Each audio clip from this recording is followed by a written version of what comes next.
A feared Mafia boss boards a passenger plane for one reason: to stop a hidden hijackers gang before they turn it into a flying grave. At 35,000 feet, surrounded by innocent people and a brave female pilot, he must reveal the side of him no one believes exists, the savior. The city had long been divided between the civilized world above and the criminal undercurrent flowing beneath it. In that undercurrent lived a man whose name traveled like a quiet warning, a Mafia boss whose presence caused hardened criminals to lower their eyes and swear loyalty before fear overtook them. He did not rule through noise or theatrics, he ruled through precision, calculated moves, and a mind sharper than the blades hidden in the coats of desperate men. He was the kind of figure people whispered about rather than mentioned openly, because even his shadow carried weight. Yet for all his reputation, there was something he never allowed in his domain: chaos that threatened innocent lives. His world existed by its own rules, dangerous, twisted, and built on blood, but never uncontrolled. So when a whisper reached him about a gang planning something catastrophic, he listened in silence. The rumor came through the black market channels, passed from criminal mouths too afraid to keep the secret. A hijackers gang, infamous for brutality and ruthlessness, had a new plan, something bigger than money, bigger than ransom. They intended to take down a commercial passenger plane and sell the hostages to the highest bidder in the underground market of human lives. At first, it seemed like a distant threat, something that didn't concern the empire he had built on the ground. But as more information trickled through his network, the Mafia boss sensed the scale of the upcoming disaster. This wasn't about power, it was about the hundreds of innocent passengers who had no idea they were stepping into a metal coffin. And more importantly, it was about control. If the hijackers succeeded, chaos would erupt across the city, drawing unnecessary attention to criminal movements and shifting the region into unpredictable turbulence. He despised unpredictability more than he despised his enemies. He called upon his intelligence network, men and women scattered like ghosts through airports, cargo facilities, and black market rings. Piece by piece, a horrifying picture began to form. The hijackers had insider access. Someone in the airline's technical department was supplying them with clearance codes. Weapons were being smuggled under mislabeled aircraft parts. And worst of all, the specific flight they were targeting had already been chosen. It was scheduled for departure in 3 days, Flight 708. A standard commercial flight carrying families, businessmen, elderly travelers, and a newly promoted female pilot whose name he had never heard before, Captain Aria Lane. He did not know her then, but fate had its own blueprint already drawn. His first move was simple: sabotage the hijackers before they reached the airport. He had spies embedded in several gangs, and through them, he learned the exact location where the hijackers trained. A decrepit warehouse outside the city became the staging ground for their operation. The Mafia boss visited the site personally, observing from a distance as the hijackers ran drills, familiarizing themselves with the aircraft layout using a stolen replica model. They were disciplined, armed, and guided by a cold ambition. Their leader, a man known only as Falcon, believed fear was the purest power. It was clear to the Mafia boss that this threat required more than intimidation. It required erasure. Over the next day, he devised a plan with the precision of a military strategist. He didn't intend to merely disrupt the hijackers' operation, he intended to end them permanently. Before the sun rose again, he dispatched his most trusted men to infiltrate the warehouse, posing as suppliers. They planted trackers, studied the gang's organizational pattern, and returned with the information the Mafia boss needed. Falcon's gang was stronger than expected, their communication tight, their preparation impressive. But no gang prepared for someone like him, a man who learned to predict danger before it awakened. 2 nights before the flight, the Mafia boss launched the first part of his counter-operation. A silent strike, executed with precision, dismantled one of the gang's weapon routes. Another infiltration caused one of their transportation trucks to vanish into the darkness. The hijackers became uneasy but remained determined. Falcon encouraged them by claiming it was coincidence, that no one could possibly know about their plan. But the Mafia boss was already watching from unseen corners, learning every confidence the gang possessed. The real threat, however, was on the plane. And so he shifted his focus there. he learned that the hijackers were planning to board as regular passengers. Hidden beneath civilian clothing, they would carry disassembled weapons and rely on their insider collaborator to bypass airport security. The Mafia boss made arrangements to shut down the insider first. Quietly, efficiently. By the next morning, the collaborator disappeared from the system, unable to assist the hijackers any further. Still, Falcon adapted. Instead of backing down, he accelerated the plan. He believed that improvisation was part of survival. The Mafia boss, observing everything, realized Falcon was far more dangerous than he anticipated. A man willing to push forward even when losing pieces was a man capable of unpredictable violence. The day of the flight arrived.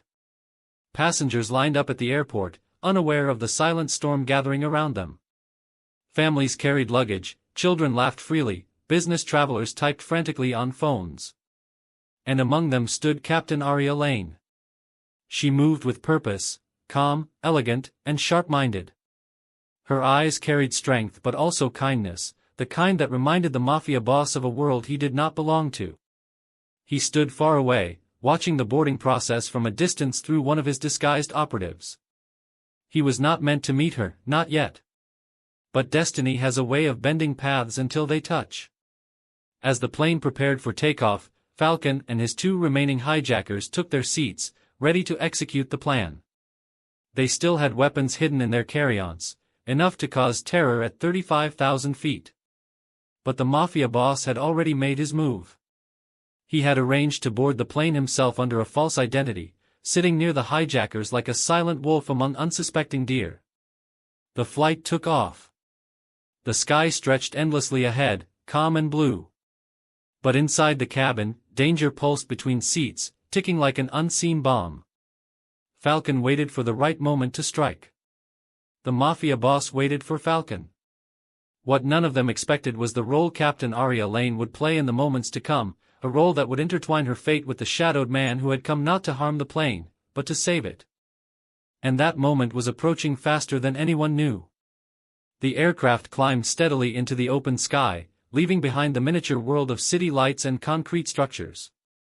The engines hummed with a constant, reassuring rhythm, the kind of sound that lulled most passengers into relaxation. Cabin lights dimmed slightly as the plane leveled at cruising altitude, and a soft sense of calm settled over the passengers. To them, this was just another flight, another crossing from one destination to another, a brief pause in their lives suspended above the clouds. To the Mafia boss, it was a battlefield wrapped in metal and sky.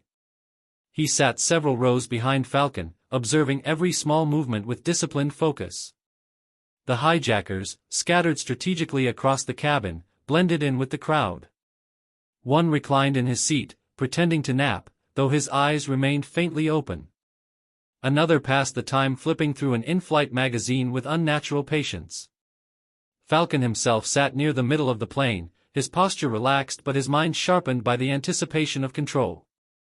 Their coordination was noticeable only to someone searching for it, and the Mafia boss had been searching since he stepped on board. Far ahead, beyond the curtain separating business class from economy, Captain Aria Lane guided the plane with confident hands.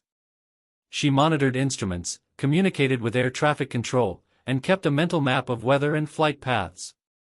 For her, responsibility lived in numbers, altitudes, and calculated decisions. She had no idea that another form of responsibility, just as ruthless and protective, sat quietly among the passengers. She only knew the usual risks of her job: turbulence, mechanical issues, human error. Armed hijackers were the kind of danger she had read about only in training manuals and long, tense safety briefings. The Mafia boss had already identified the precise moment the hijackers would choose to act. Long flights created natural cycles of distraction: meal service, dimmed lights, tired passengers drifting off. Fear worked best when the victims were pulled abruptly from a sense of comfort. The hijackers would wait until the cabin crew had relaxed, the aisles were clear, and the majority of passengers were either sleeping or distracted. It was a pattern consistent with their previous attempts on smaller targets, the ones the boss had studied in grim detail. His own men were not on the plane. This mission was too sensitive, too unpredictable to risk missteps. He trusted his instincts more than any partner when the stakes involved hundreds of lives in a confined space. Alone, he could adapt, shift, and strike without worrying about coordinating others in the chaos. It was not the first time he had walked into danger without backup, but it was the first time his goal was to save strangers instead of settle scores. Time moved in slow, measured increments. Flight attendants moved up and down the aisles, offering drinks and meals, their smiles practiced yet sincere. The hijackers accepted their refreshments calmly, playing their roles as ordinary passengers with unsettling ease. Falcon's eyes occasionally swept the cabin, counting, tracking, confirming that everything was in place. The Mafia boss watched him the way a predator watches another predator, waiting for the moment their paths collide. Eventually, the cabin lights dimmed further. Windows became black mirrors reflecting the faint glow of interior lights. Passengers shifted into sleeping positions, adjusting headrests and blankets. The hum of the engines remained steady, but the collective energy inside the plane softened. Someone laughed quietly. A child whispered to a tired parent. Somewhere toward the back, a man gave in to exhaustion and slept with his mouth slightly open. It was peace, fragile and unaware. That was when the balance began to tilt. One of Falcon's men unbuckled his seatbelt with deliberate casualness, glancing around as if simply stretching his legs. He moved toward the lavatory, pausing briefly near the overhead compartments. Another hijacker made a similar movement from the opposite aisle, their timing close but not synchronized enough for ordinary eyes to notice. To the Mafia boss, it was a clear signal. They were retrieving the disassembled parts of their weapons, hidden in carry bags and accessory pouches. The plane itself had become their armory. He rose from his seat shortly after one of them passed by, adopting the unbothered expression of a bored traveler needing to stretch. His calm demeanor masked the tension coiling through his muscles. He moved toward the back of the plane, assessing distances, sight lines, and potential cover. He needed to prevent the hijackers from fully arming themselves. Once they had weapons assembled, every second of hesitation would translate into injury, panic, possibly deaths. Near the rear lavatory, he intercepted the first hijacker. It happened in a space where cameras did not reach, where the ambient noise of the engine swallowed small sounds. The hijacker opened his bag just enough to expose the metal pieces inside. His fingers moved quickly, practiced from previous preparations. The Mafia boss closed the distance, his presence a sudden wall behind the man. There was no warning, no announcement. Violence erupted in silence, contained and efficient. A struggle, a twist, the dull impact of force applied precisely where it counted. The hijacker never had a chance to cry out. In less than a minute, he lay unconscious in a cramped corner, his weapon still incomplete. The boss seized the disassembled parts, slipping them into his own concealed pocket. He adjusted his posture and clothing, ensuring nothing about him seemed disturbed, and stepped back into the aisle with the calm of someone who had simply washed his hands and returned to his seat. The cabin continued its gentle breathing of sleep and soft activity. No one knew that the first spark of catastrophe had already been extinguished. But Falcon noticed the delay. From his seat, Falcon had been subtly tracking the movements of his men. When one failed to return on schedule, a wrinkle formed in the smooth surface of his confidence. His gaze sharpened, scanning the rear section of the plane. He did not see his associate. Instead, he saw a man whose presence he had dismissed earlier as unimportant. A man who returned from the back with the kind of composure that did not match ordinary weariness. Falcon's instincts twitched. The Mafia boss felt the suspicion focused on him but did not react outwardly. He walked past Falcon's row, allowing their eyes to meet only briefly. In that fleeting intersection, an entire exchange took place without words. Falcon recognized something dangerous in the stranger's gaze, something cold and unafraid. The boss saw, in Falcon's eyes, the relentless ambition of a man prepared to use terror as his weapon.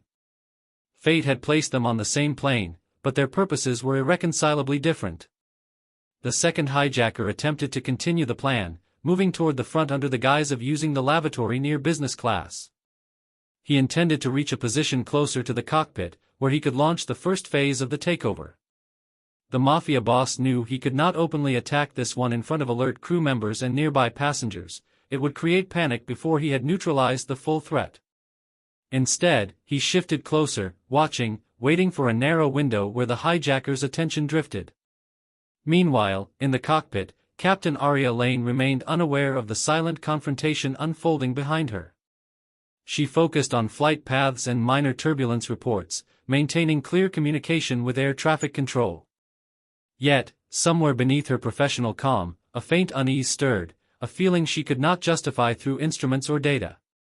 It was the intangible sense that something was not quite right. She dismissed it temporarily, trusting protocol and trained crew to handle any minor issues in the cabin.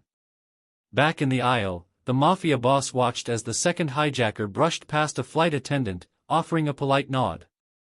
Once again, the facade of normal behavior hid the rot of intent beneath the surface.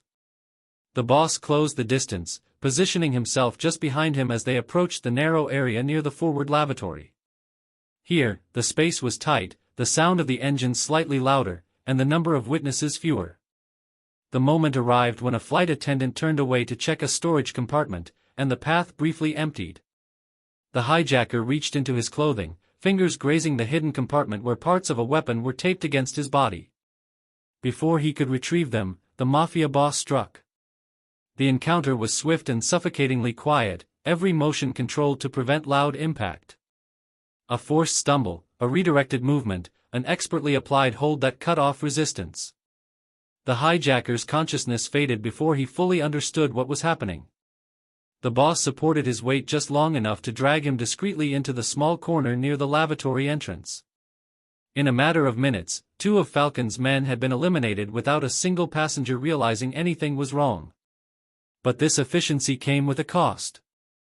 Falcon now knew that something was obstructing his operation. His remaining option was no longer clean, quiet control. His plan began to mutate into something more volatile.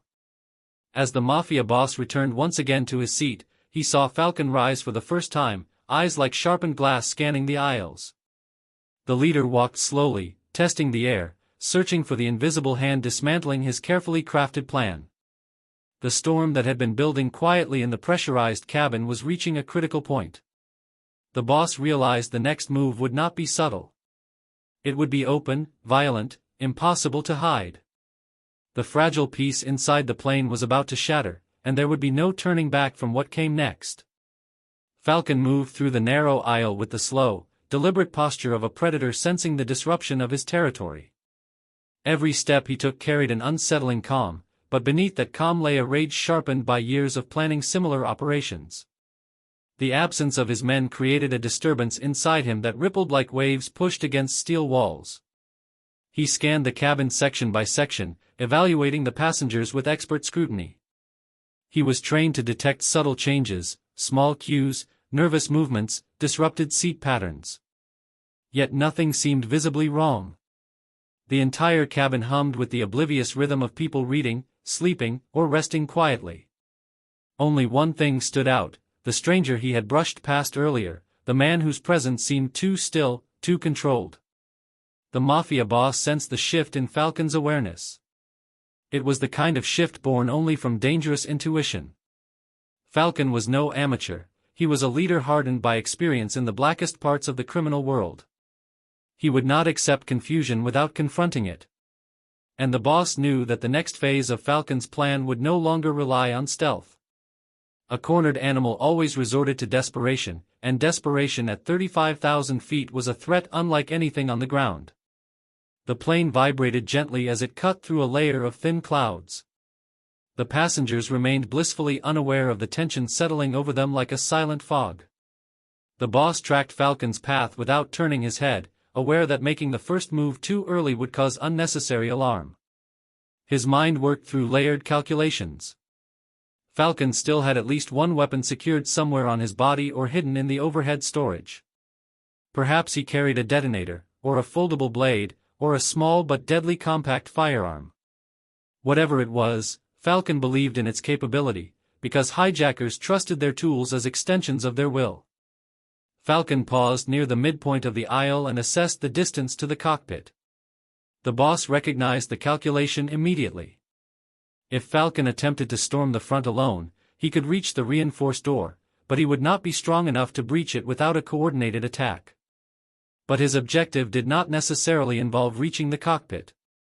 The mere act of taking a hostage or brandishing a weapon would be enough to sow chaos and force the crew into emergency procedures. A single violent outburst would turn the interior of the plane into a maze of screaming passengers and frantic motion, ideal for a hijacker to create leverage. The Mafia boss tightened his grip on the armrest. The time for subtlety was nearing its end.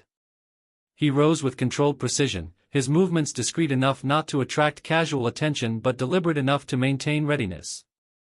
He advanced slowly, matching the rhythm of passengers stretching or heading toward the lavatories.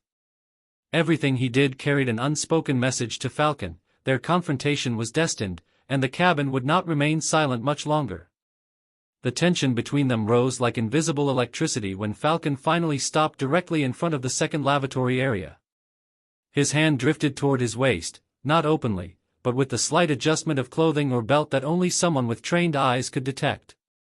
The Mafia boss recognized the gesture instantly. Falcon was preparing to draw his concealed weapon. The moment he did, panic would erupt like wildfire.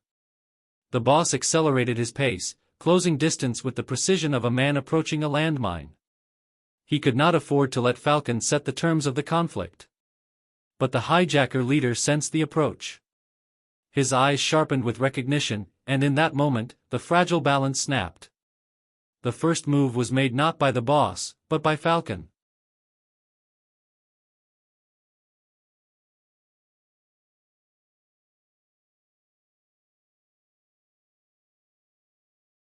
He reached into his clothing with lightning speed. His hand emerged gripping a small but lethal compact firearm. It was designed for easy concealment, lightweight enough to avoid suspicion, yet powerful enough to shatter the calm inside the cabin. The weapon glinted under the ambient cabin lights for a fraction of a second before Falcon angled it upward, preparing to assert control. The Mafia boss lunged. The reaction was instant and primal, the type of movement honed from surviving countless life-and-death encounters. He launched himself at Falcon with the force of a coiled predator. The narrow aisle restricted movement, but the boss used the limitation to his advantage. His shoulder crashed into Falcon's arm, forcing it upward before the hijacker could fully aim.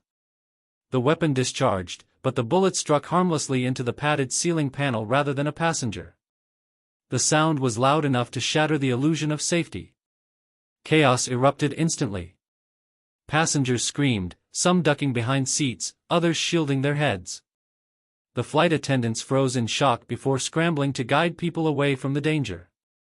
The lights flickered as the plane reacted to the sudden noise, and the engines maintained their steady growl beneath the panic. The Mafia boss wrestled with Falcon in the aisle, their bodies locked in a violent struggle. The hijacker fought with desperation fueled by fury, clawing and twisting to free his arm. Falcon's strength was undeniable, but the boss had fought stronger men, faster men, and more vicious creatures of the underworld. Every motion he made was refined from years of survival. His grip tightened around Falcon's wrist as he slammed it against the wall of the cabin with brutal precision.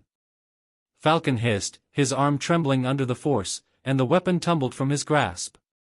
But losing the gun did not diminish Falcon's resolve. He lunged forward, attempting to drive his weight into the boss and bring the fight to the center of the aisle. Passengers retreated in terror, trying to avoid the flailing limbs and unpredictable violence. The boss absorbed the impact, redirecting Falcon's momentum into the narrow space between two rows of seats. They collided against armrests that rattled under the pressure. Falcon fought ferociously, using elbows, knees, and every dirty tactic he had learned, but the boss countered each move, his body responding like a machine programmed for survival. The struggle spilled toward the front section, dangerously close to the curtain separating the business class from the cockpit corridor. Falcon managed to deliver a sharp blow to the boss's side, momentarily slowing him.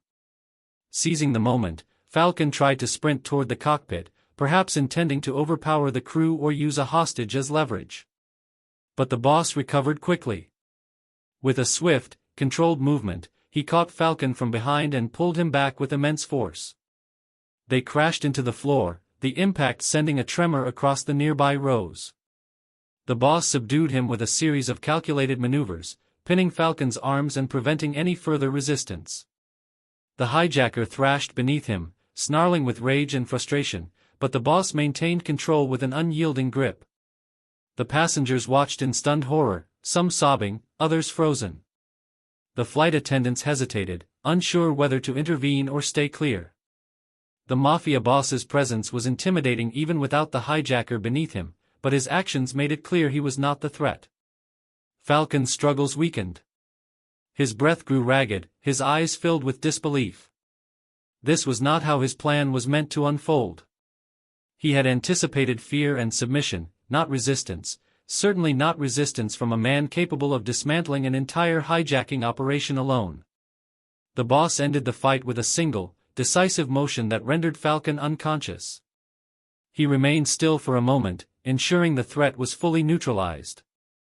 The cabin gradually fell into a stunned silence, broken only by whispered sobs and the hum of the engine steadying the air.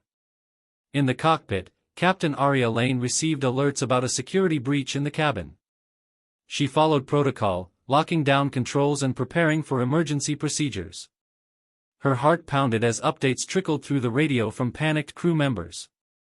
She did not know who the stranger was, the one fighting the hijacker, but she understood one truth clearly: someone on this plane had saved them from an unimaginable disaster. Back in the cabin, the Mafia boss rose slowly, breathing heavily but composed. He handed the hijacker's weapon to the nearest flight attendant and directed them to restrain Falcon. His presence radiated authority even in exhaustion. He knew the situation was not yet over. The plane had to land safely, protocols had to be followed, and investigations would ensue. But the immediate danger was gone.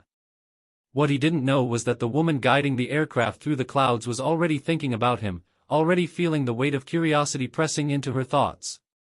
Their paths were set to collide soon, not as strangers, but as two individuals bound by a moment of skyborne danger. The aftermath of the confrontation unfolded with a strange, echoing quiet, the kind that settles after a storm but carries the memory of thunder within it. The cabin remained tense, passengers gripping armrests, clutching blankets, or staring wide-eyed at the unconscious hijacker sprawled near the aisle. Flight attendants moved cautiously, working to restrain Falcon with makeshift ties and belts while keeping their voices controlled and steady. The Mafia boss stood near them, breathing hard but maintaining a calm that felt unnatural in the shaken environment. His presence was commanding yet unreadable, as though he carried centuries of storms within him yet showed none outwardly. The plane droned forward on its airborne path, engines unaffected by the chaos inside. Above the clouds, everything looked peaceful, a surreal contrast to the turmoil within the cabin. The boss scanned the surroundings with a seasoned eye. He knew adrenaline could mask danger, and he understood the human instinct to relax too quickly. Falcon was down, and the other two hijackers were incapacitated, but the boss never trusted the simplicity of visible outcomes. Some threats hid beneath layers of panic, waiting for the right moment to break free. He moved methodically through the cabin, checking the unconscious attackers to ensure they were fully neutralized and scanning passengers to gauge if anyone else behaved suspiciously. Slowly, the energy inside the cabin began to shift. People whispered, cried softly, or stared blankly as they processed the shock of how close they had come to disaster. Flight attendants attempted to calm them, offering tissues, water, and reassurances drawn from professional training rather than emotional certainty. The boss did not interfere. He remained standing like an unspoken guardian, surveying the cabin until he was fully convinced there were no hidden accomplices left. His instincts, always sharp, detected only fear, relief, and exhaustion among the passengers. In the cockpit, Captain Arya Lane grappled with the unsettling information relayed through crew communications. Her co-pilot managed the instruments as she coordinated with ground control, describing the situation with measured clarity. Her heart beat faster than usual, but her hands remained steady on the controls. Beneath her professionalism, a swirl of questions and emotions churned. She wanted to know who had prevented the hijacking, who had risked himself in the narrow aisles of the plane while she guided them through the sky. She had never imagined that someone would fight an entire hijacking crew without hesitation, especially someone who was not part of the flight crew or security. The plane continued forward as they received instructions from ground control regarding an emergency landing. The nearest major airport cleared a priority runway, preparing for a secure arrival with law enforcement teams waiting. Arya acknowledged the instructions with a steady but strained voice. Although the plane was physically stable, the emotional atmosphere remained volatile. She needed the situation fully contained before descent, and that meant ensuring the unconscious hijackers were properly restrained and that no further danger lingered in the cabin. The Mafia boss gradually felt the shift as the flight attendants regained composure and the passengers steadied their breathing. He respected the professionalism of the crew, they had not collapsed under fear. Many had held themselves together strongly enough to follow procedures even as chaos erupted mere feet away. It was admirable, and he mentally noted it as he quietly made his way toward an empty row, finally allowing himself a moment to breathe. But his moment of rest was brief. One of the flight attendants approached him cautiously, maintaining a respectful distance. Although she did not speak words of gratitude aloud, her expression conveyed it in full: relief, awe, and bewilderment. She motioned toward the front of the plane, gesturing in a way that clearly requested his presence. He rose without hesitation. He had become accustomed to being called upon after crises, not for praise but for clarity. He followed her toward the cockpit.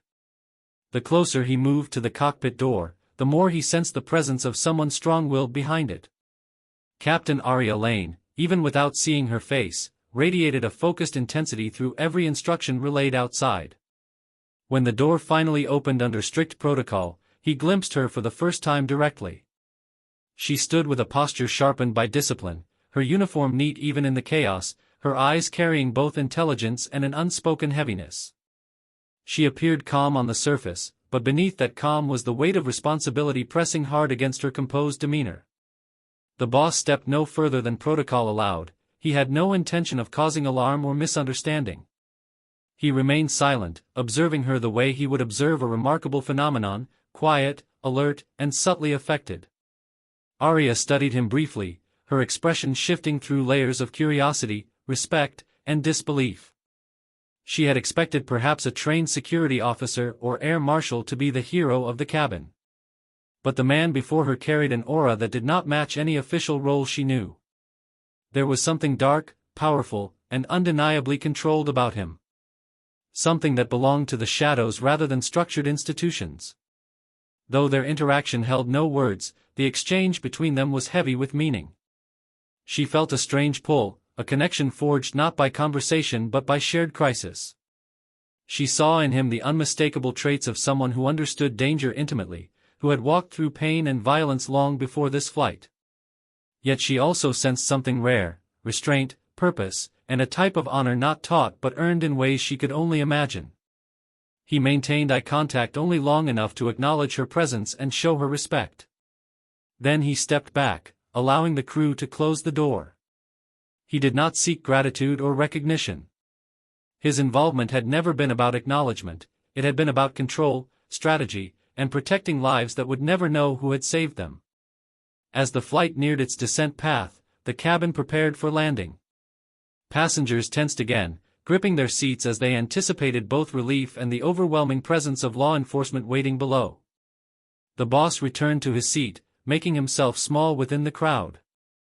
He knew what awaited on the ground: police, investigators, airport security swarming the plane, searching for explanations and culprits. He had no intention of becoming the subject of unnecessary questions. Exposure was a threat to his world, and he had spent years mastering the art of disappearing before attention could settle on him. The landing was smooth, guided by Arya's precise hands. The plane touched down with a gentle jolt, slowing across the runway as emergency vehicles lined the sides. Passengers breathed out long-held air, some breaking into tears of relief.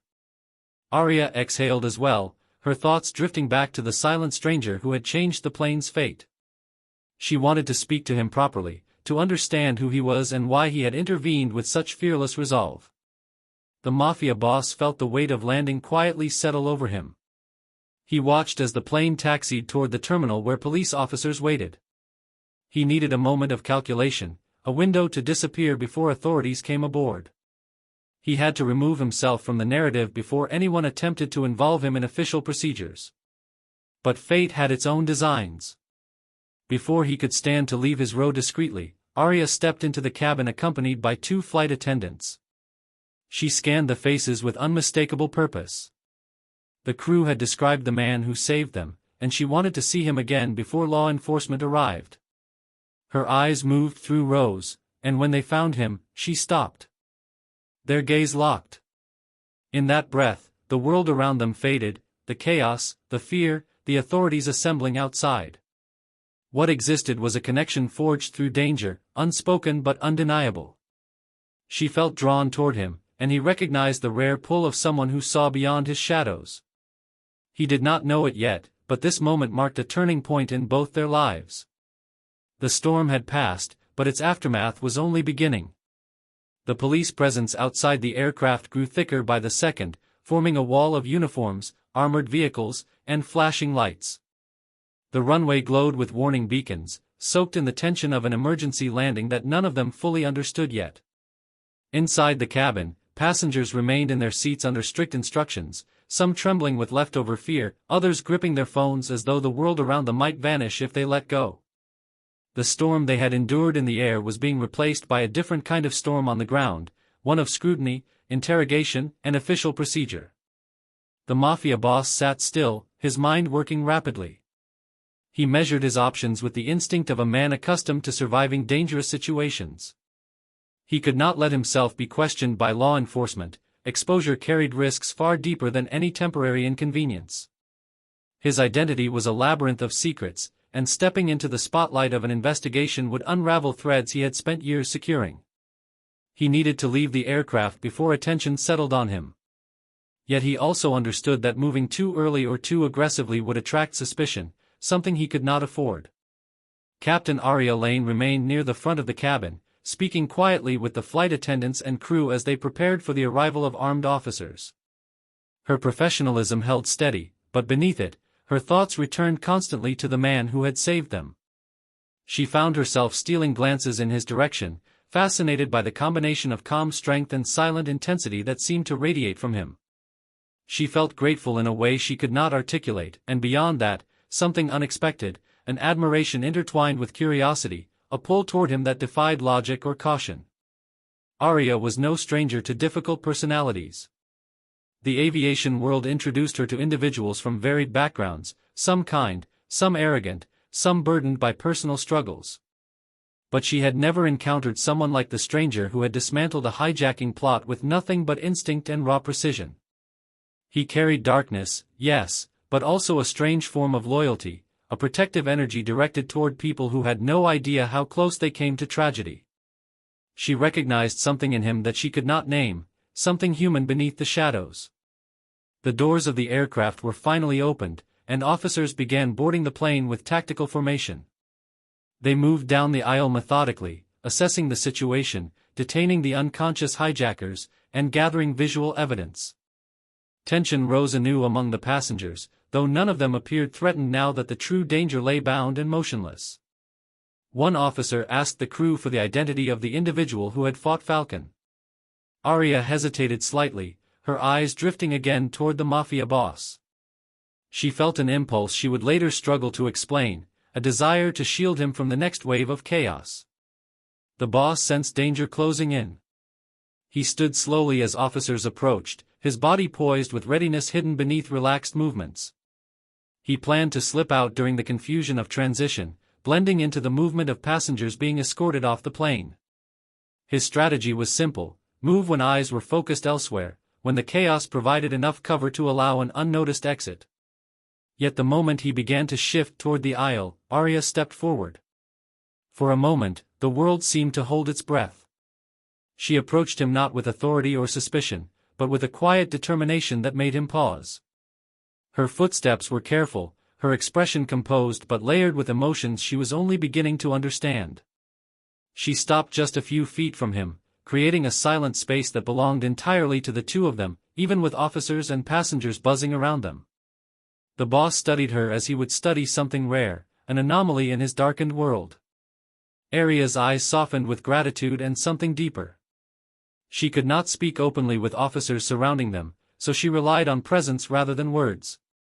Her expression conveyed everything she needed to communicate: understanding, appreciation, and a silent plea that he not disappear into the frenzy of law enforcement without letting her acknowledge the magnitude of what he had done. He read her emotions with instinctive clarity. She did not want anything from him except truth, and he was not used to being seen without a mask. The moment stretched out, delicate and heavy. The boss could have walked past her. He could have vanished into the sea of passengers being escorted toward the terminal. But something in the sincerity of her gaze stopped him. She had been strong in the face of danger, calm under immense pressure, and now she stood before him with a vulnerability that reached through the armor he had built around himself. Still, survival pushed him forward. The officers were too close now. He stepped past her gently, choosing a path that would allow him to slip between clusters of passengers without drawing attention. Arya watched him move, her heart tightening with the realization that he was leaving. She could not call out or draw focus to him, it would betray the unspoken understanding they had formed. Instead, she let her eyes follow him, memorizing the strength in his posture, the calmness in his stride. As the passengers were guided off the plane, the boss blended into the formation. His calm demeanor allowed him to pass through the blur of law enforcement unnoticed.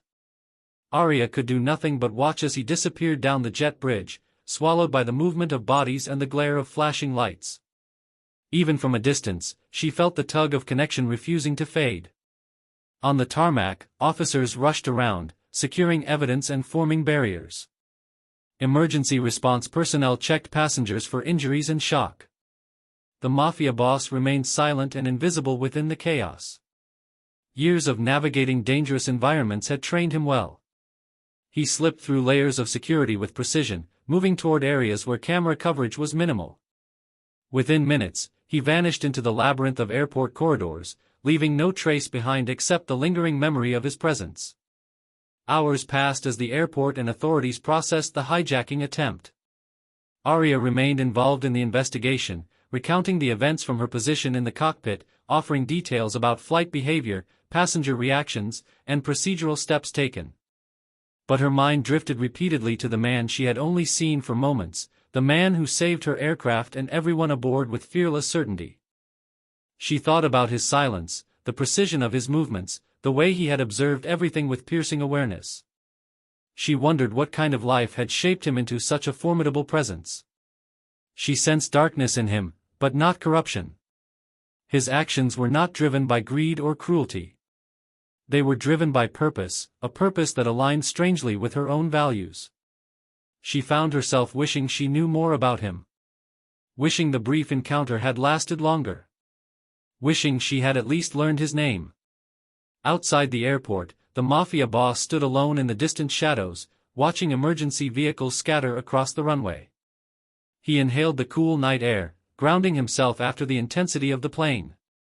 He felt the faint echo of something unfamiliar inside him, a sensation that accompanied thoughts of the pilot whose strength had shined through the cockpit door.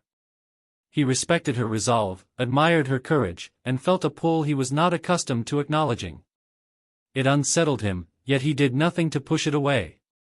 He turned from the lights of the airport and walked into the dark, blending once again with the world he understood. But his thoughts remained anchored to the woman who had looked at him not with fear, but with recognition. She had seen something in him no one else had dared to see.